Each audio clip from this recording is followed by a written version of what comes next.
entirely as a politician. As a politician, he was never a Mahatma, and I refuse to call him Mahatma.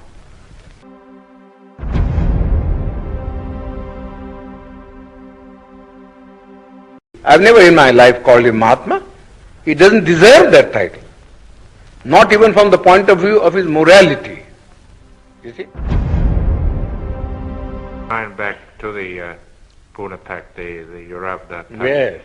Can you remember a little of what Gandhi said to you and what you said to him? Oh, I know it very well.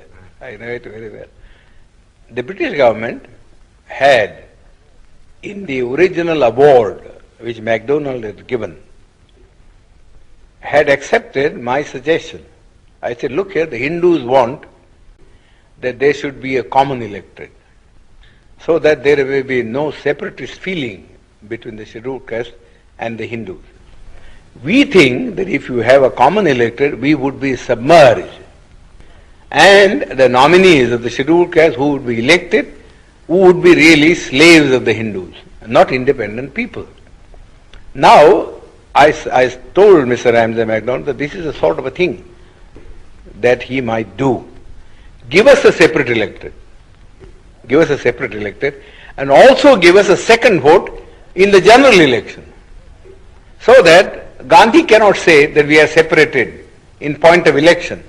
First of all, my contention was this, that for 5 years we lived separately from the Hindus, with no kind of intercourse or intercommunication, you see, of a social or a spiritual sort.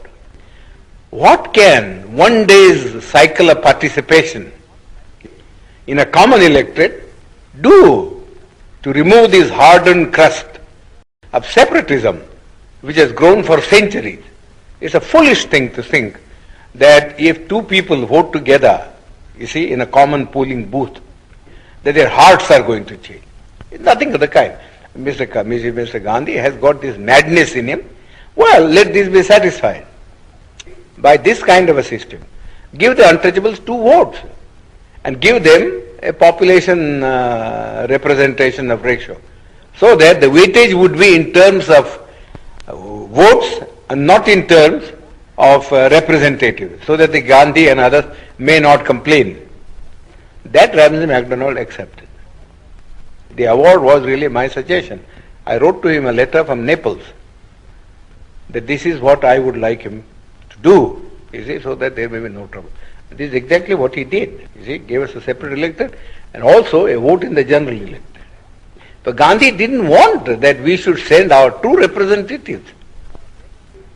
Therefore, he didn't want the separate electorate part of the award, and went on fast. Then they all came to me.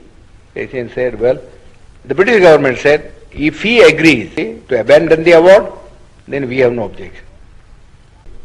But we can't abandon the award ourselves. We have given the award, we have taken all things into consideration, and we think this is the basis. You have to read Ramsay MacDonald's letter. It's a very clear statement that we haven't done anything to aggravate the separation. In fact, we are trying to bridge it up by bringing the 2 sections together in a common electoral roll. But Gandhi's object was that we should not get a free, independent representative.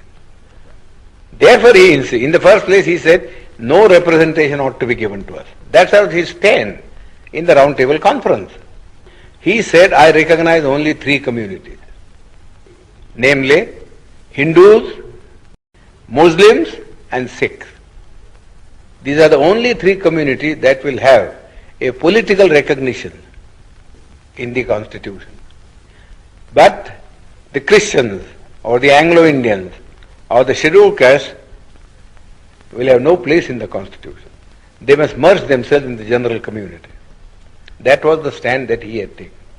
Well, all his friends, I know, you see, were asking him how foolish was his attitude. His own friends had quarreled with him on this subject, that if you are prepared to give a special representation to the Sikhs and special representation to the Muslims, who are 1,000 times superior in strength and political and economic stamina, how can you deny it to the scheduled caste or to the Christian?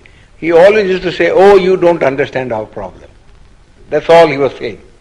Alexander even, who was a great friend of his, had a serious quarrel with him, as he told me. Then that French woman, who was his disciple, I forget her name now, she also had a great quarrel with him. That we don't understand this attitude. Either you say, we won't give anything to anybody. Let there be just a common role. Then we can understand that that's a democratic thing.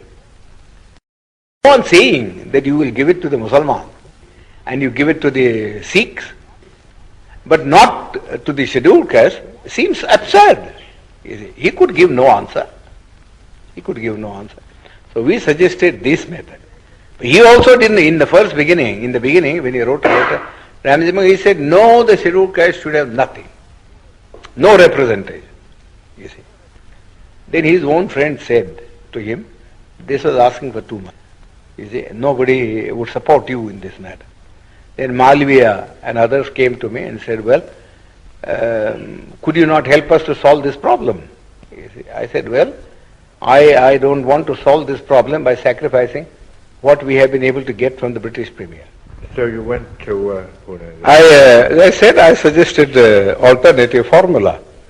And that formula was that I am not prepared to give up the separate electorate, but I am prepared, you see, to modify the thing in this way, namely that the candidates who would stand in the final election on behalf of the scheduled caste should be first elected by the scheduled caste themselves, sort of a primary election, and that they should elect 4 people, 4, and the 4 then should stand in the general electorate, and let the best one come, see, so that we get some assurance that you don't put up your own nominees, but that we do get people who will express our voice in the parliament. That Mr. Gandhi had to accept, so he accepted that. Of course, we had the benefit of it only in one election, in 1937. There you will see that the Federation swept the poll. Gandhi was not able to get a single candidate of his party elected. Well, did he bargain very hard at the end of his fast? Oh, of course. He bargained and bargained. I said nothing doing. I am prepared to save your life, provided you do not make hard terms. But I am not going to save your life at the cost of the life of my people. This is too much. How much I have labored in all this, I know very well. And I am not going to sacrifice your whim, sacrifice our people's interest, just for the sake of satisfying. Yours is a whim. How can one day's common election alter the situation? Simply cannot alter the situation. So really he worked entirely as a politician. As a politician. He was never a Mahatma, and I refuse to call him Mahatma. I've never in my life called him Mahatma. He doesn't deserve that title. Not even from the point of view of his morality. You see?